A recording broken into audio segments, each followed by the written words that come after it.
পাল্টা গল্প কও, এখন দেও তোমারে কি জ্বালাতনটা করি। ওই শুনো, কও কি হইছে? উনতাছি। ওই রাজ্যের মধ্যে কি কুত্তা আসিল? হ্যাঁ কুত্তা আসিল। তাইলে বানরও আসিল? আসিল বানর। হাতি আসিল? হাতি? ইষ্টি রে, সবকিছুই আসিল। তুই একটার পর একটা আমার প্রশ্ন করতেই আছ, তুই আমার জ্বালাবি না তো? আর জ্বালাবি না। আচ্ছা জ্বালামু না, আর একটা কথা জিগামু। আচ্ছা জিগা, কি জিগাবি? ওই রাজ্যে কি মানুষ আসিল? মানুষ? দেখ তো, তাইলে তো রাজা কাকা আর সেনাপতি কাকা এগুলা কি গরু ছাগল আসিল?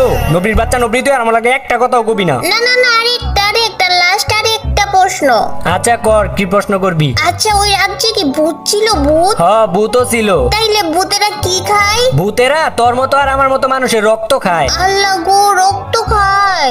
রক্ত খায়। তাইলে তাইলে ভূতেরা কি স্কুলে যায় না? হ্যাঁ নবী, ভূতেরা আবার কেমনে স্কুলে যাইবো? যায় না ভূতেরা স্কুলে। তাইলে ওরা কি ফ্রি ফায়ারও খেলে না?